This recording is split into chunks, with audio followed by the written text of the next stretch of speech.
What's up, everybody, and welcome to the Week 10 late round fantasy football show. It's Week 10, which means there are some key teams on bye weeks, and I'm not talking about the Tennessee Titans. We've also had the trade deadline that has passed. We have lots of stuff to talk about.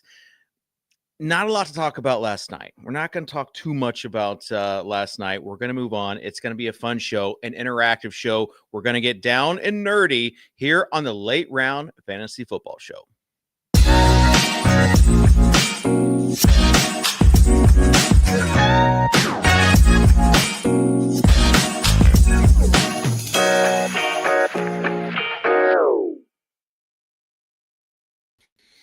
Welcome in, David Kitchen, aka JJ's number one COO, not JK, JJ. I got Broncos in the brain right now. JJ, how are you doing though? I mean, I'm all right. I'm not gonna lie to you guys. I don't know how good this show is gonna be today. I've been scrambling a little bit this morning. There's been other stuff going on. I got another show to do after this. I had to, at the last minute, you'll see in a minute, actually like 40 minutes. I had to change a bold prediction at the very last second. So my bold prediction kind of not fully there and fully developed. It was Kitchen literally heard me come up with it off the dome, like right before the show started. There was some breaking news. And I was like, hey, you might want to change that. I said, you might need a bonus bold call. So maybe just leave it I just deleted the other bold call and I switched it. Okay. Yeah. It's going to look, I'm just warning people that you come to late round fantasy football and expect X. Okay. Yes. Today might be X-1. All right. It might just be a little bit lower than what you're typically used to because I'm not fully there right now. I will just say this, and not just because you're my boss, JJ, is that like you not fully prepared is still like light years ahead of most people, myself included. That's super cute. All right. Now that everyone, it's kind of like you it's kind of like you putting out a poll yesterday saying, do you guys like my callbacks or not? Like you knew what the result was going to be. I didn't know because I got an email from somebody, just so you guys understand what we're talking about here. I got an email from someone that was saying you don't need to do the recap of the sleeper show where you talk about what you got right and wrong. It doesn't do us any good. Don't do it. It's not necessary. And so I'm like, I wonder if more people are feeling this way. I've gotten feedback the other direction, but like regardless, like, let's just do another poll and see what people think. And I think it's like 80-20 right now that people want me to keep. Yeah. Pareto's principle. I think on Instagram, it was a little bit more than that. By the way, follow us on Instagram if you don't already. And speaking of feedback, we have a survey. So if you watch the show, you are automatically someone who we want to hear from. If you listen to the show as well, if you have purchased a prospect guide from us for the rookies and year 2 prospects, and if you are a Patreon member, any of those, if you fall in any of those buckets, the link is in the description, and we would love to hear from you. And as a reminder, this is an interactive show, so whether it be during the show in the comments or after the show, or on Spotify, if you're listening to this on a Saturday, we want to hear from you. Jeff says, can I get a virtual hug? Last week I played Kraft over Bowers, and naturally played Bowers last night. Yeah, Jeff, we love you, man. Yeah. We love you. Jeff, I hope you have the greatest weekend of all time. Yeah. And I hope everything goes your way. There was a poll, an informal poll in the chat. Did you see this? Did you reply to it? No. Preferred method of greeting. When you greet somebody. Okay. Is it a handshake? Is it a hug? Is it a hey, how's it going? Like it depends on who we know. If we know the person. This would be a friend. Oh, a friend? Yes. Usually a hug. Yeah. That's what I said. And then everybody said like the handshake into a hug, like the big dog. Yeah, dap. Yeah, the dap into a hug. But I said that falls into the hug. But I probably, as I get older, I just more so just embrace the get in here kind of vibe, Full frontal hug. right there with you. All right. Let's move on, JJ, because we have some stuff to talk about. Again, I just want to preface this by saying I don't want to talk too much about what happened last night. No, we're going to talk about it. Today's fantasy news. Okay, we got a quick recap. You see, I have quick in all caps. I mean, look, guys, I said this on Twitter in a response to somebody else, but I watched season 9 of Love is Blind, and I would rather watch Love is Blind 6 times on repeat without stopping without even food, before I would watch that game again. That was just a beyond horrendous game between the Broncos and the Raiders. And I'm shocked by the poor performance of the entire Broncos offense. I thought Bo Nix looked like garbage. You see, he got player of the game. Bo Nix did. Yeah, which is like, I mean, he was so bad in that game. Yeah. I just don't understand. Who would you have given player of the game to, though? I don't know, Benito or something like that. Just someone on defense, like just, But yeah, I mean, the Broncos backfield, J.K. Dobbins looked good. They just weren't getting any push on the offensive line when you thought that they would be getting push on the offensive line. And then, on the Courtland Sutton front, people are really frustrated. I do got to say, like, I am pretty happy with the analysis of that. Like I talked about on the 10 Trend show, Troy Franklin is getting more first reads in that offense. He's seen more looks in that offense. Do I think Franklin is straight up a better player than Courtland Sutton? I don't think we have that answer right now. I just don't think either of them are like the most reliable week in and week out. I just think Franklin versus the market is the much better value at this point, right? Because, even every week, like I rank Courtland Sutton higher than Troy Franklin, and I think he still should be ranked higher than Troy Franklin. But at the same time, at some point you got to just be like, okay, this is more of a coin flip. And when you look at rest of season rankings and what analysts and what other analysts are doing, what the market, quote unquote, market's doing, Courtland Sutton is I'm usually like 5 to 10 wide receiver spots lower than market with Sutton. And we're just seeing that happen more and more frequently. He's just a roller coaster. He's volatile. Yeah. And I do, this is kind of ranty, but I do think that this is sort of like what we're seeing with Rome Odunze, where the start of their season was really strong. And then you get this anchoring bias and you're like, oh, well, this is the way the season's going for Courtland Sutton. Clearly, like, he's having a good year. And, his end season stat lines and his points per game output might look fine. I'm not really denying that, but it's just this roller coaster, right? And you're starting to hit that roller coaster. It just so happens that some of the positive variants, some of the good stuff happened at the beginning of the season. And we got to not have those anchoring biases when that kind of thing happens, because then we're just blindly following these players into scoring, 7 PPR points. And it can really hurt our chances in fantasy. Yeah. I mean, you mentioned it. You were not that high preseason on Sutton compared to everyone else. You mentioned on the Trends episode this week, the flipping of Franklin versus Sutton. Yeah. So and I do want to be clear. Like, the two players this season, and like, we don't need to spend a lot of time on this, but I think it's important from like a game theory perspective. The two like middle round wide receivers this preseason that I was kind of lower on and that people kind of questioned me for were Zay Flowers and Courtland Sutton.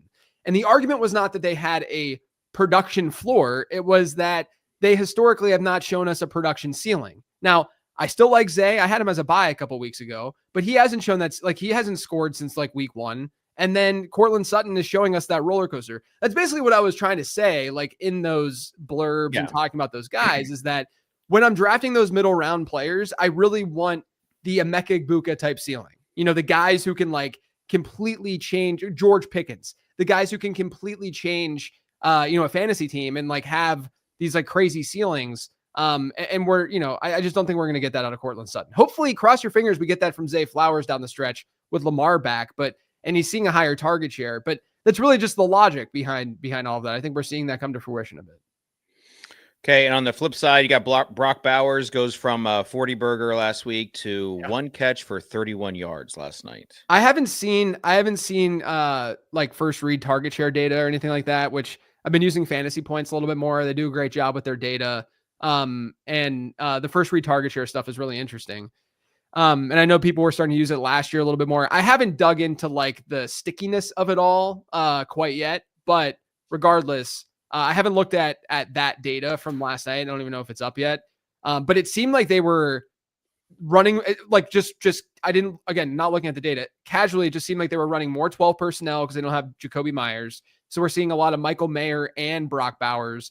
And then it seemed like they were using Michael Mayer more than people expected. And that's not necessarily a great thing for Bowers, just because want the sole tight end to be out there more in an 11 personnel look, but we'll see. I gotta dig into it, and maybe I'll have it as a trend for next week's 10 Trends episode. Yeah, they just didn't look like they were on last night at all. All right. Trade season was fun, I thought, this week. It's all right. You didn't think it was fun? I'm gonna say it was underwhelming mostly because every trade deadline is completely underwhelming in football and in the NFL. Okay, so you were wanting to see like a Breece Hall trade. I want if Breece Hall were traded, then it would be a great trade deadline. Yeah. I think that Jacoby Myers and Rashid Shaheed were the two wide receivers that were definitely most expected to get moved. That like of the relevant wide receivers. Like I didn't buy. Yeah, but did you expect Shaheed to get moved to the Seahawks? No, I think the teams that they landed on were a bit of a surprise. But in hindsight, they both make sense to me. You know. Yeah. I talked about this on Perspectives with Jim Coventry, which just dropped. But I think that Jacoby Myers in Jacksonville gives them a lot of versatility at the line. He can play inside out, and it allows them to not have to necessarily have Parker Washington parked in this one spot, if you will, in the slot. They can move him a little bit. They were moving him outside more frequently earlier in the year, but then last week we saw him play that slot role. But they need a better, more well-polished wide receiver to be able to play that role, because it's a very important one in that Liam Cohen offense. So I think that's good for Jacoby Myers and from like a fit perspective. And then with Seattle, the Rashid Shaheed move, I mean, you're pairing the quarterback with the highest average depth of target in football with a player that last year in that Clint Kubiak system had an 18.1 average depth of target. I mean, it's a match made in heaven. I think Shaheed is a very underrated wide receiver from like a real life perspective. There's a chance that he has some pretty big games from a fantasy perspective, but I do fear that it's a little bit better in just real football than fantasy football. It does hurt Torrey Horton. Hopefully they run a little bit more 11 personnel, but they're the second highest 12 personnel team in the league. Lots of heavy sets. And so, I don't know how frequently Rashid Shaheed is going to be on the field. I think he's good enough though that he could just be on the field as their number 2. So we'll see how it plays out. I think it's a great move for Seattle, who needed that sort of help and ammo to take the next step offensively. Okay. What does this mean for Devon Bailey bags that I have in best ball? Well, that you and I both have in best ball. Yes. Let's be clear. It is Devon Bailey season, as they say. He's going to get more run. I mean, I wish that Spencer Rattler was under center, but Bailey could see a 15 to 20% target share rest of season. I think that's in his range of outcomes. All right. We can only hope. All right. I moved this one from the bottom to the top because we had some questions in chat. Already people are asking. The headline is Tedorotro because we had him pop up on an injury report today, not practicing. He's questionable with a hammy issue. Not good. Not good. I mean, as the never good when someone pops up on a Friday practice report as injured. Yeah, I mean, it could be a situation where they are playing it safe, but I'm going to lean more that it's a scarier situation. Now, it brings us to an interesting dilemma now, because hypothetically, the way the Panthers wide receiver room kind of works out, you got Tedero McMillan and Xavier Legette as both perimeter wide receivers. And sorry, I was reading chat and it got me distracted. I need to not read chat while I'm talking. You got Tedero McMillan and Xavier Legette as the perimeter guys. And then in the slot, you got Jalen Coker has been playing a lot in the slot as he did last year.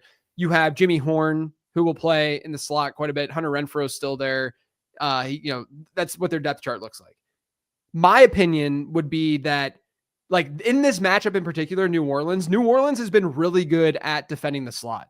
So spoiler alert, the bold prediction that I had was about Teterow McMillan having a good week this week because New Orleans is a team that does pretty poorly against perimeter wide receivers versus the slot. Now that's probably safer to say that it would be Xavier Legette. But the problem is that now you look at what they have outside of Legette if Teterow McMillan doesn't go. And I think Jalen Coker is just a better player than Xavier Legette is. And so if Coker then slots in, just think about how the rotation works at wide receiver when they're in 11 personnel or even 12 personnel. Jalen Coker is probably going to be on the field a lot more. And I think Coker's more talented than Legette. So I'd probably lean him maybe a little bit over Legette, but Legette's safer. But the thing is, I'm not really looking for safety when I'm talking about the Panthers wide receivers because everyone has a floor of 0. You know what I mean? So typically I'm probably just going to chase upside a little bit. And I think Coker, who I see as the better player between him and Legette, I think Coker could be a player that we use this weekend. Legette's fine too. Like I'm talking like back-to-back in my rankings type stuff, but it does elevate Coker because of the guys remaining. He's the one that would be most natural to play on the outside, in my opinion. So that's my general stance if Tet is out. But that's how important McMillan is to that offense, because look how bad that wide receiver room all of a sudden looks. Jeff Mueller a few minutes ago said this will be the third time that Teterow McMillan has dealt with hamstring soreness and issues this season. August and preseason, week 4, and now sounds like he's more likely to miss week 10 than not. So yeah. There you go. Really bad for my Kings Classic team that has Javonte and Mahomes on bye. And now that's the thing. Such a deep league. It's so hard to fill in. The week 10 buys. I've got a few teams with actually 2 dynasty teams that have Lamb and Chase on them. Brag, but brutal week this week. Brutal week with Cincinnati and Dallas out. Yeah. Yeah. All right, let's get to the next one. James ready to cook. So as far as like running backs go, people were rushing to pick up Ray Davis this week. Then they went to Tank Bigsby when Saquon was out. It sounds like both these guys are good to go this week. Yeah, I'm just going to say start as usual for both of them. I think that I was kind of interested to see what would happen if James Cook were out, just because I don't think anyone has like a clear grasp on what that backfield split would look like between Ray Davis and Ty Johnson. But I was more in the Ray Davis camp. So if this happens and pops up again in the future, go after Ray Davis. In my opinion, he's more of that like early down guy, and Ty Johnson would probably steal some looks through the air, and also see like a 20 to 30% running back rush share probably. And then obviously it's kind of the same scenario for the Eagles. Like they would split that backfield up with Tank Bigsby, Will Shipley. But yeah, it sounds like Barkley's good to go and we should be fine. And by the way, this is not on top. This is not the same, not to get off topic, but you mentioned CeeDee Lamb and Jamar Chase being out this week. And I answered a mailbag question this week about Rome Odunze and how he was ranked as like a low end wide receiver 1 for me. I do want to be clear that when I talked about the tiers, because I redid my rankings after I've done that, like did that show, because there was news and I, update my rankings on Thursday nights. And there's just a giant tier for me from like wide receiver 9 to wide receiver 20 this week, or 19 or something like that. So like we'll get to that a little bit in the main event now that I'm remembering. But yes, just so that everyone's clear, like that's where that stance really comes from, is that I generally see like Odunze could be ranked all the way down to that like wide receiver 19 range, which is why it's really important if you're looking at my rankings for anyone that's a subscriber, like look at the tiers. The tiers are more important, arguably, than the solo ranking that you're seeing. Okay, speaking of tiers, those that had Jaden Daniels are crying tears, and so is CJ Stroud owners, especially in Superflex leagues. Both those guys out this week, so we have a few backup quarterbacks. One that we're used to, Marcus Mariota. One we've seen in the past with Davis Mills. My response to this is Daniels' comeback. Did you see the Jaden Daniels report today, where Rap Sheet and others said that the elbow injury isn't as bad as they initially thought. Tendons are apparently like okay, and they haven't put him on IR yet, Jaden Daniels. So I will say I don't think that he is going to be back soon, but I have to throw out there, I'm in a short bench super flex league, and a league mate dropped Jaden Daniels in that league. Ooh. And I picked him up and just stashed him on IR because he's listed as out. And I'm sure that the manager who did that didn't have IR spots available, so they just had to do that. But I don't think it's a bad idea if Jaden Daniels is out there to just stash him, just to see. Okay. Not on your bench. I wouldn't use a bench spot necessarily in a non-super flex. But if you have an IR spot, go for it. Okay, BTJ OUT. He's out this week. We kind of knew this was going to happen, but curious as your thoughts on how quickly Jacoby Myers gets implemented. I think he's going to have to be like pretty quickly, just given their situation at wide receiver. But mentioned this on the sleeper show this week. Parker Washington will probably play a pretty big slot role. Liam Cohen literally came out and said that Parker Washington would play the slot role because it's easier for Jacoby Myers to learn the outside stuff, while he's getting acclimated to the offense. When we say slot and perimeter, it's not 100% of both. I mean, these guys move inside out. Like even Parker Washington, he's only been above a 50% slot rate in 2 games this year. He's barely above it last week. It's not like he was playing like a Josh Downs or Jaden Reed type role in that Jags offense. But with that being said, I do like Parker Washington most of that group, because if you look at Houston, they're worse at defending slot, middle of the field stuff than they are in the perimeter. And I'll just lean on that a little bit. Not only that, but Trevor Lawrence is going to have to get rid of the ball quick when they play a team like Houston, and those lower A dot looks are probably going to benefit a guy like Washington more. All right. News out of New England that it might be Hendo season part 2. Yeah. Andre Stevenson likely being out. You know what? I'm excited. That's my reaction. Were you nervous last week? I was very nervous last week. Yeah. Yeah. I thought it was sort of like a make or break. Like if Travion Henderson went out and was like really bad last week, it would have been a really bad situation. But I thought he was solid. He's not a between the tackles behemoth, but he's fine enough. They got him in space. He had like a 21% target share last week. Like that is the kind of usage last week that I thought Travion Henderson would just have this year, right? And then if you have that kind of usage in a full PPR league, you're going to score long touchdowns every once in a while, maybe some within the green zone. He saw some snaps in the green zone. It wasn't just Terrell Jennings. And then all of a sudden you're like, yeah, like he could have had a decent ceiling this season if that was his role. And I'm not anticipating this necessarily being his role when Ramondre Stevenson's back, but he had a great snap share. I do think that Terrell Jennings is still going to be involved in this offense, at a decent clip on early downs and on the ground. But it's good to have a player that can see 50 to 60% of the team's running back rushes, if not more, and then have 20% target share upside like that. Those peripherals yield RB2 results very, very consistently. So I'm into Travion Henderson. It's a really good game environment as well.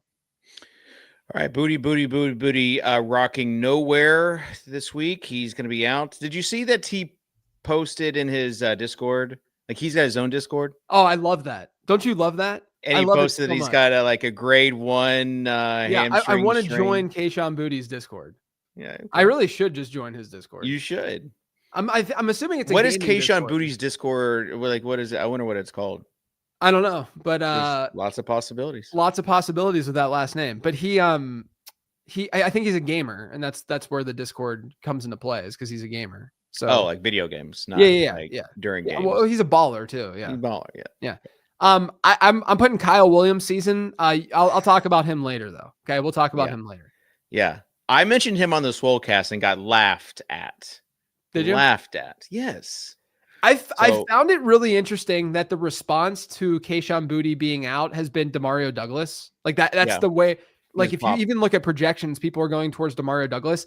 The reason I'm not going that direction is because he only ran 13 routes last week. And the people who stepped in more of that one-to-one boundary replacement role with Booty were Mac Hollins and Kyle Williams. They both ran 20 routes. So I'm going to go with the players that I think are going to be out on the field more. Could Demario Douglas have a good game? Of course. I'm not saying that at all. Like he could easily outscore those guys. But if you're telling me that they're going to run what, like 30% more routes than Demario Douglas will, then we should probably lean the guys who are going to run more routes. Okay. Cedric Tillman and Harold Fannin both questionable for week 10, but Harold Fannin was practicing in the rain today.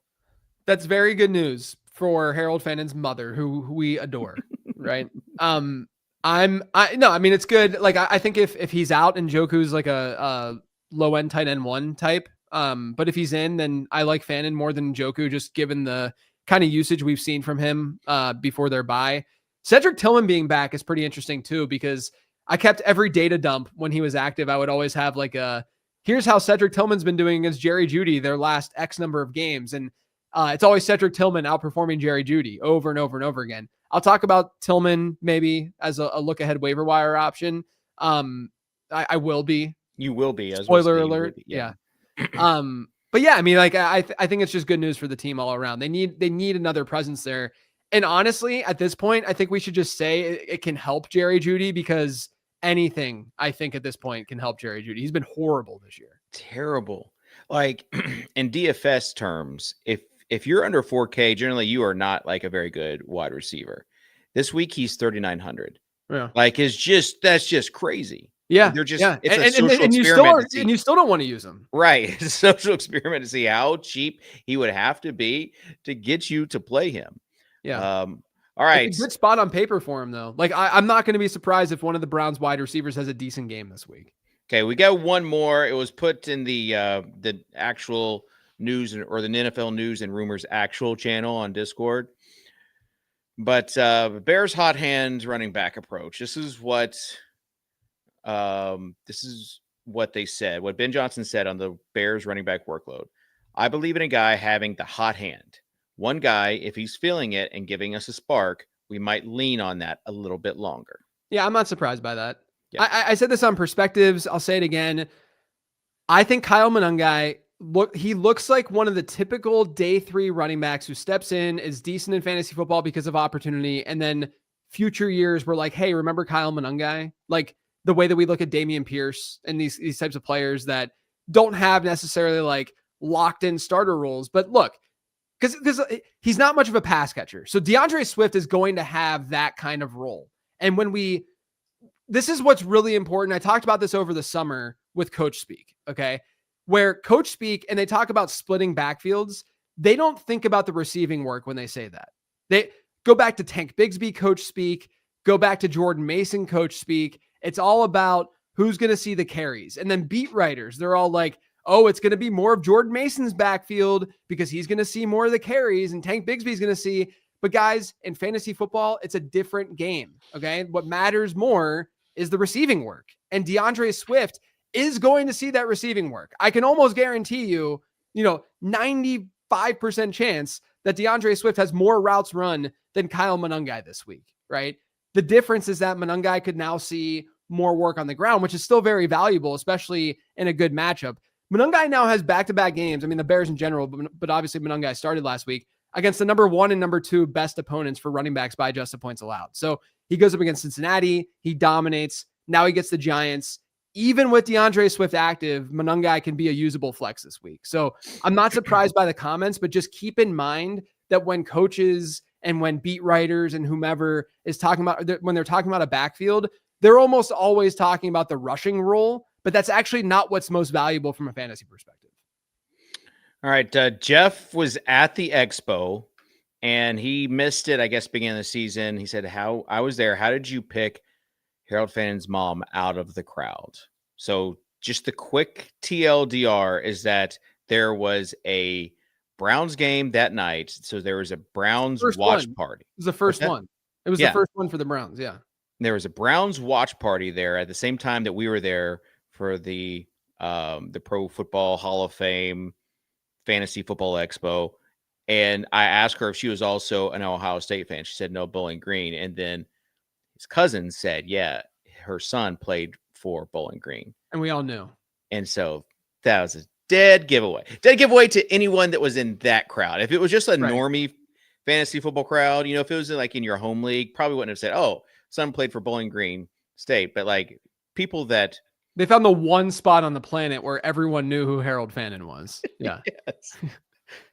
And then that's when I'm coming out of the bathroom or something, or I was just at the bar and Kitchen's like, JJ, get over here. it's Harold Fannon's mom. Yeah, And then we were that's so where, excited. yeah. And then I'm like, oh my God, it's Harold Fannon's mom. Honestly, now that I'm thinking of it, would be a great thing for Bob or whoever to put together. Put someone's relative of a prospect in the crowd and let people figure out who it is. Like We who, can like find who out who among it is. us, yeah, It'd be great. is a prospect person. All right, good stuff there. I think it's time to move on now. The late round main event. We're actually on today's data. Yeah, I knew that. Today's data. Boom. Nailed it. Nailed it. You warned people though at the beginning. I did. I told you it was going to be a bad show today. Yeah. So now we know. I just thought it was going to be because of me. Yeah. No, I'm with you. Wherever you are, I am too. I just wanted to share this chart because I kind of talked about this on the mailbag. I did talk about this on the mailbag episode that dropped today about stashing defenses, and everyone, I mean, you've seen it, Kitchen, like on Patreon and on the live streams and in the Discord, everyone's asking which defense. I will say the thesis of it is that they want whatever edge they can get. 100%. I get the reasoning behind it. And there are going to be look, I'm in some leagues that are very deep where people are rostering multiple defenses where that is a logical thing to say and ask. But I know that the majority, like 95% plus of people asking, are in a normal 12-team league where you don't need to stash a defense because you're much better off stashing, I don't know, Blake Corum if a Kyron Williams injury happens or something, knock on wood. So, with the defensive stashes, this is a piece of, so every week I send out a data dump spreadsheet to all patrons. Okay. And you guys can get that. You can actually get that in the Explorer tier, which is the cheaper tier of the two, over on, just go to lateround.com and click Patreon. But in this, I have a playoff schedule tab now that I started this week, and that I do every year, but I didn't want to introduce it until it was necessary. So someone asked for it, so I introduced it. And this playoff tab shows all positions, so quarterback, running back, wide receiver, tight end, and defense, and then their opponents in week 15, 16, and 17, and the number of points per game those opponents allow versus expectation and adjusted fantasy points allowed. So for Arizona's, so I'm showing defense right now on the screen. So that means Arizona's defense in week 15, they get a team, an opponent that has been 1.43 points below expectation as an opponent, which means they're a bad matchup, generally bad matchup. I'm going to go right now. I don't even know who their opponent is in week 15, but I'm looking right now and it looks like it is the Houston Texans as a shockingly, actually, not great opponent on paper, just based on how they've performed this year. But you can still say, okay, that's a decent opponent. And then you look at week 16 and 17, decent opponents overall for Arizona. They have an average of minus 0.11, a median of 0.08, and a rank based on that median of 13. So they have the 13th best schedule in the fantasy playoffs is what that means. I do know week 17. We know those off the top of our head. Is Cincinnati, yeah. Cincinnati, that's right. And then Atlanta. Who does Atlanta get week 17? You remember? Isn't it the Rams? It might be the Rams. Sometimes I get 2 years ago. I know. Mixed I do up with last year. It Baltimore, is. It's a Monday night game. Yeah, Baltimore, Green Bay, Buffalo, Philly, Carolina gets the. Don't tell me. The Seahawks. Yeah, I remember those schedules. That's best ball brain for those of you guys who don't know what we're talking about here. Right. But yeah, so the one team, look, if you want to stash a team that is readily available, especially because they have a tough matchup this week that you're probably not going to play them, Tampa Bay in the 3 games in the fantasy playoffs, they get the Falcons, Panthers, and Dolphins. Okay. I mean, the Saints and then they face the Saints the week before that. I was going to say the Saints also have a pretty good schedule, but they're not as good defensively or as reliable defensively. But they get the Tampa Bay gets the Saints the week before that. So from weeks 13 through 17, they have an unbelievable schedule. So I can't deny that. If you want to do it, if you want to act on that, feel free. But this is the kind of information that you can get with that spreadsheet. Yeah, I will go a step further and say, if you've already locked up your bye for that first round, ignore week 15. Ignore week 15 and look for week 16. And there's a team by the name of the Kansas City Chiefs that has a pretty scrumptious Week 16 matchup. They have the You know who number. they play? It is the number. Well, it's the number one opponent. It looks like based on the sheet. Is it Tennessee? It's the Titans. Yeah, there you go. Yeah. There you go. Yeah, the Titans are allowing 4.3 according to this sheet that I copy and paste into the spreadsheet. They're allowing 4.3 points per game more than what their opposing defenses have typically scored. So if the Chiefs are averaging 8 points per game as a defense, that means that they're going to score 12.3 points per game when they face Tennessee. That's what these numbers mean. Right. So we're saying don't do it, but if you do, that might be where you need to go. Yeah. Hey, are you ready for the next one? Oh yeah, I haven't heard this segue yet. Let's hear it. The late round main event. All right, let's get to players that you like more than consensus this week. Starting with Grandma Goff. I kind of regret having Goff here because of the way my tiers are set up. There's really no quarterback that I love a lot more than consensus this week. He's just the one that was ranked a certain way. And really, I'm going to flip-flop, I think, him and Sam Darnold later, either today or sometime this weekend. So then both of them will be 2 spots above consensus, technically. So just take all this with a grain of salt. I know that I talk about players I like more than consensus in this part of the show. This is not really one of those instances, but I don't mind Goff, right? He right now the Lions have, I know I'm just going back and forth. I'm basically saying, hey guys, if he has a great game, remember I called him out on the show. If he has a terrible game, don't blame me. Don't blame me. No. I think he's a QB1 this week. They have a implied point total above 28. Washington's the 7th best matchup for quarterbacks by adjusted points allowed. They're also allowing 21 passing yards over expected per game. I think the biggest fear with Goff is that this is a game that's not indoors.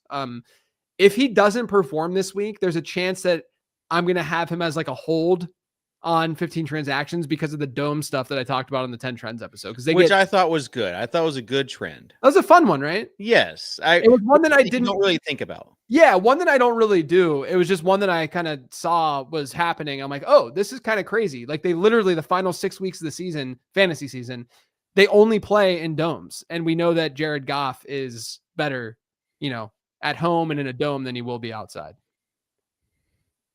All right, running back.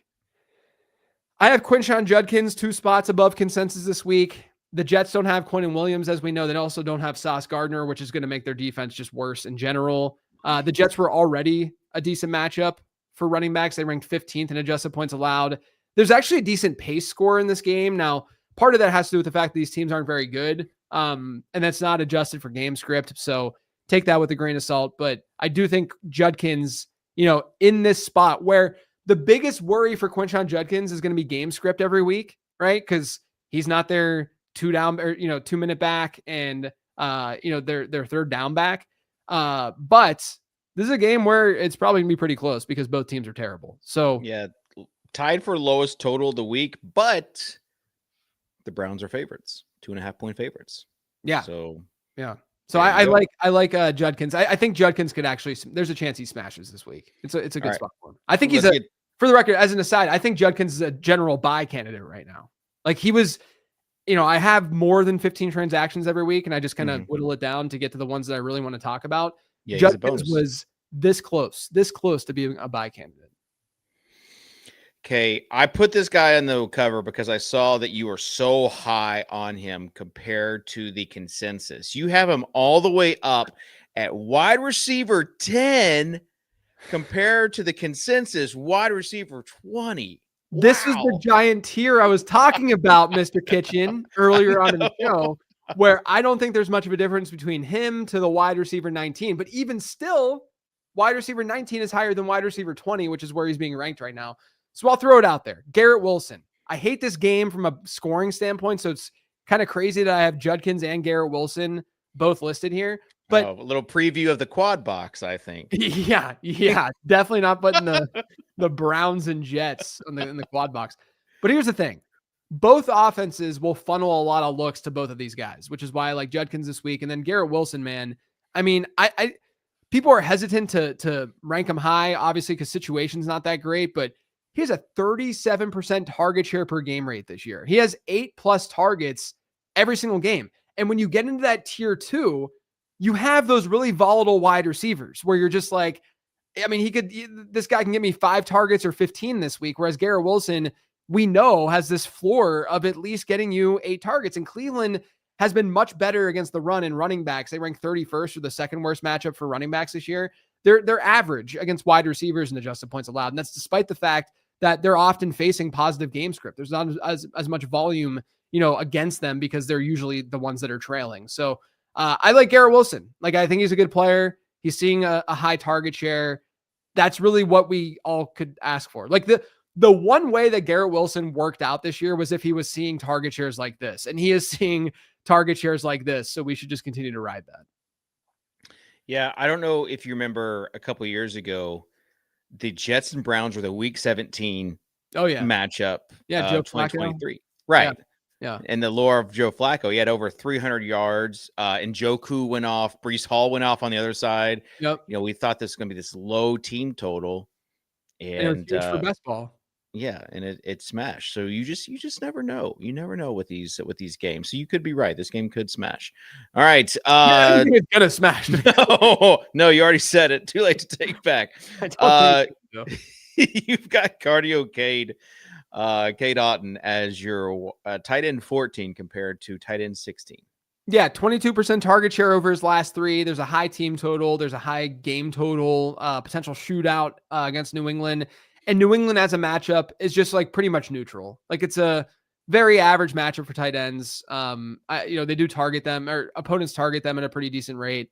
So I think he has at least a floor, and you can't say that about a lot of tight ends. Okay. All right. Let's get on to the bold predictions for week 10. And after seeing the analysis for this bold prediction, I have to say I am fully on board. You've got Jackson Dart overall QB1. I made this up literally 90 seconds before the show started. Okay. So if Jackson Dart is just to be fair, this is where Tedero McMillan was going to be a top 10 receiver this week. That's right. Yeah. Jackson Dart gets Chicago. Chicago's a favorable matchup for quarterbacks. Jackson Dart averaging over like 22 fantasy points per game in his starts this season. I like the matchup a lot for the fact that Chicago doesn't defend the middle of the field all that well. And that's where we often see the Giants and Dart, attack based on their personnel, because they have Wan'Dale Robinson and Theo Johnson. I don't mind Darius Slayton this week either, but I think there's a chance that this game shoots out, and I think there's a chance that Jackson Dart just has a monster game. Okay. Next bold prediction does have some analysis. We talked about him. A Kyle Williams breakout game. I would love to see this. The Kyle Williams breakout game out of nowhere. But we do have Kayshon Boutte banged up. I talked about this earlier, right? Demario Douglas only had 13 routes last week. Mac Hollins and Kyle Williams tied at 20, and then Stephon Diggs had like 29. So I think Diggs could actually, feels like no one's really talking about Diggs being in this insane spot this week, because you don't have Kayshon Boutte. Tampa Bay's a good matchup. They've allowed 23 passing yards per game over expected. They're 5th in adjusted target share allowed to wide receivers. So it's a defense that gives up a lot through the air, and then also teams are attacking them via their wide receivers. And so I think this is an opportunity for Kyle Williams, who earlier this week we heard New England. Now, when coaches say this guy's going to have more opportunity, especially New England, they could just mean that he's going to see, 20 routes again, like he did last week. And his route share is going to be like 60, 65% and not 80%. And New England does rotate their wide receivers.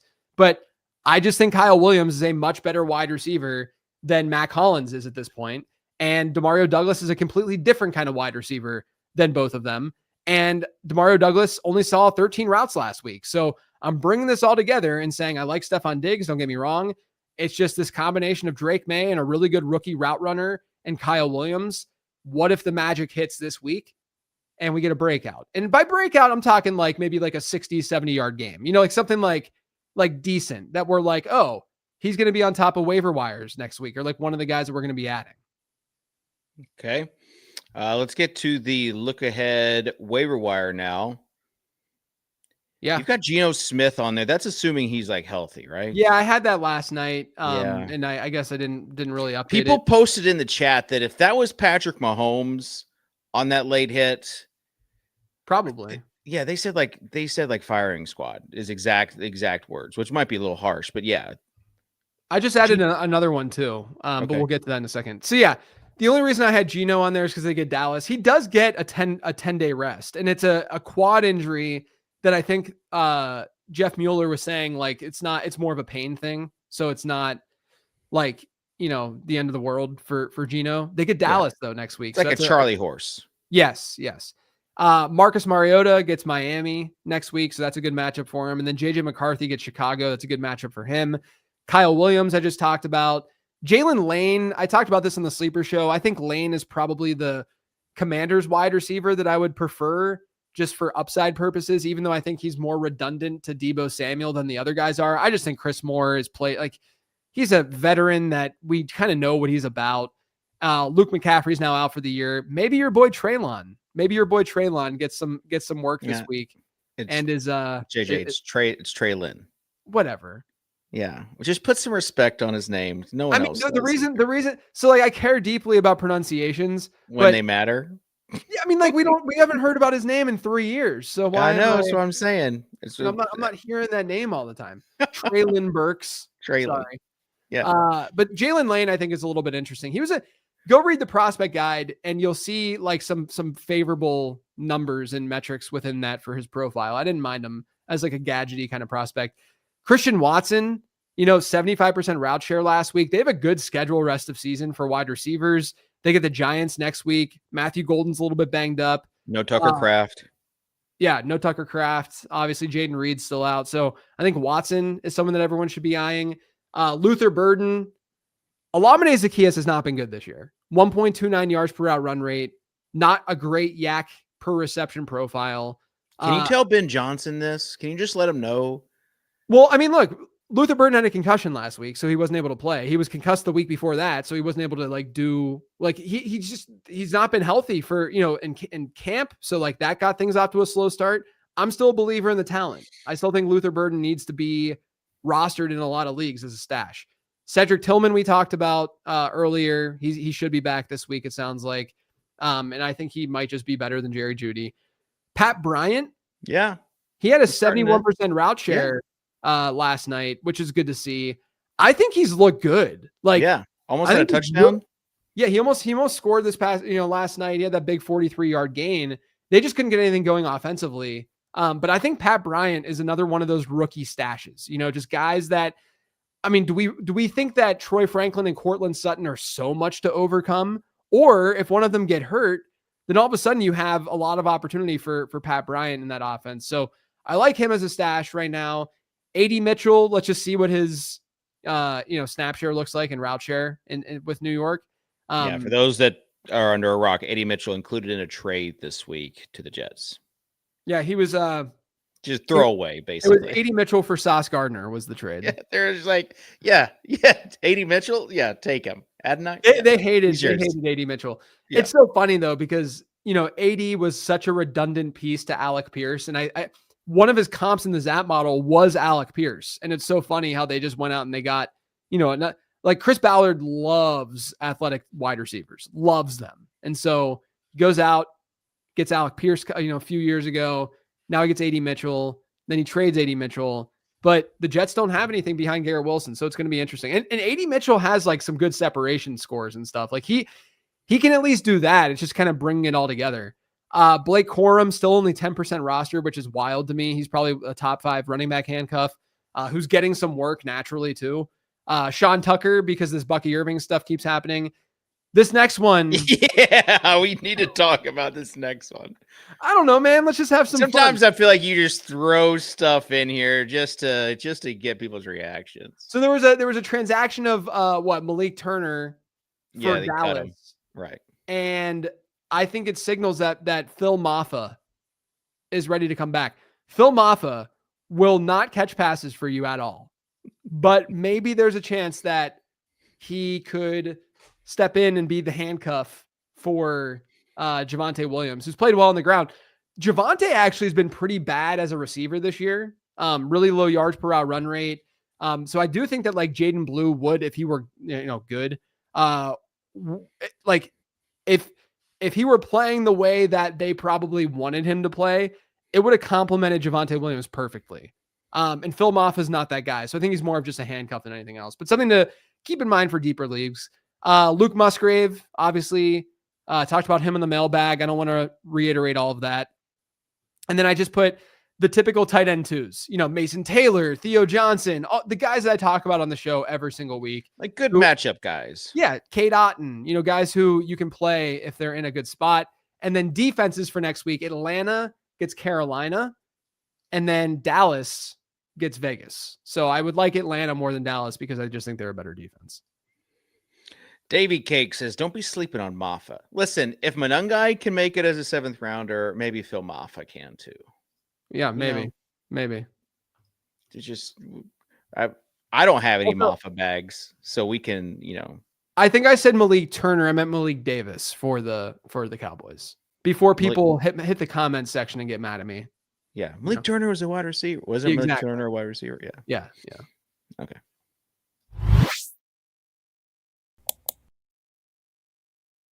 All right, it's time to say goodbye.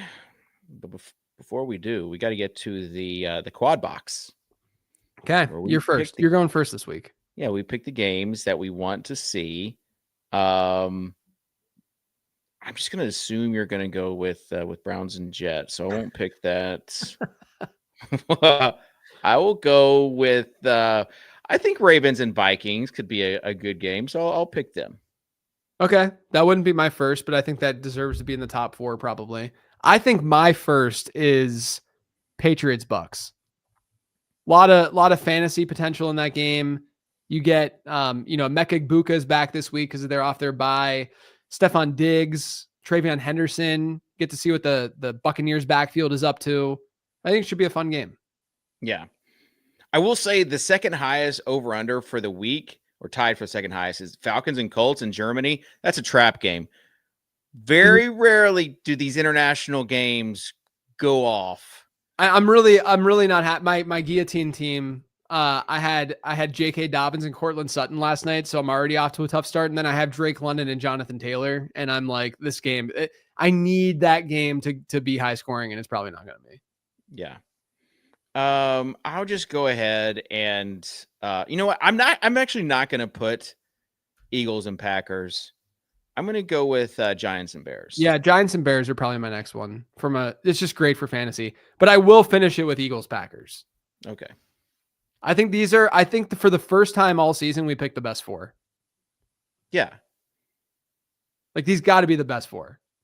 Yeah, I feel like you're trying to indict me on something, to be fair, the Titans are on bye. So yeah, so you knew it was going to happen. We picked the best. I was pretty tilted this week that the Titans didn't trade Tony Pollard or Calvin Ridley. I wonder kind of we went through that phase of running backs don't matter.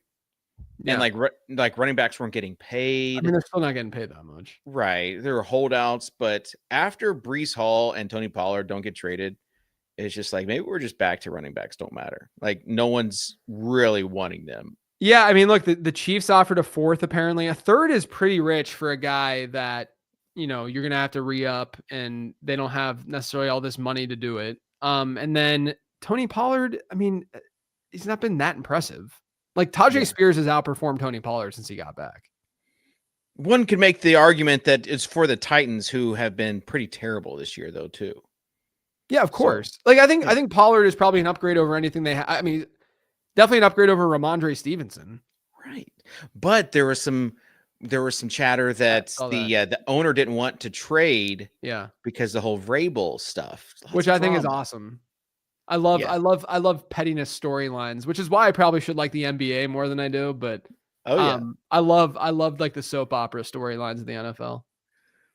Okay, comment of the show: Titans are bad. Yes. Oh, are they? I didn't realize. Yes, in any and all formats, ownership, drafting, season, whatever. Last night I was actively cheering for the Raiders because the girls always ask me when the game is on, like, who are you cheering for? Yeah.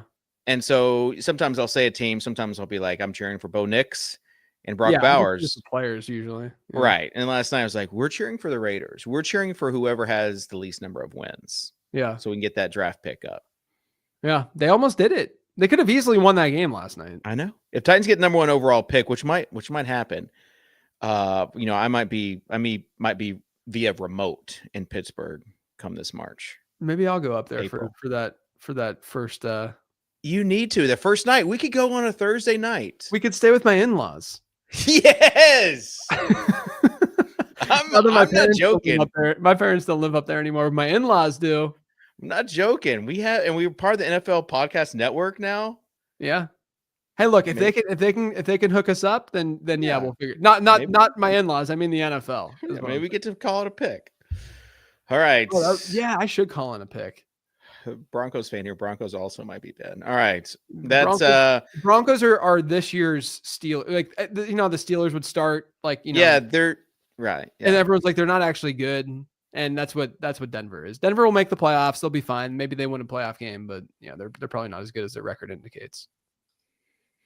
Okay, that will do it for the Week 10 show, JJ. Just a note for people that have tuned in late via live, but we've got a survey. We'd love for you to fill it out. It's in the description. We've already had a lot of responses from people primarily that are in the Discord, and we want to hear also from those that you're just fans of the show. You're fans of the podcast. What would help you out as far as consumption goes? So fill that out. Help us out. Help yourself out. And JJ, do you have any final thoughts? No. Hopefully my brain was okay for you guys today because this was not a bad show. This was not a bad show. I definitely entered the show feeling like a little mush, But yeah, you reverse mushed it as far as like set the bar low. Yeah, really low. I think I should just set the bar that low every show I do. That's right. This is going to be a terrible show. Yeah. What's up, everyone? Another terrible episode of the Late Round Podcast. Before we begin, I want you to lower expectations. Yeah. All right. Thanks, JJ. Thanks to everyone that's tuned in live. Thanks to everyone that's going to be doing some sort of honey-do list on a Saturday that are listening to this. We appreciate you. We love you. And we'll see you back here, Week 11 on the Late Round Fantasy Football Show. Peace.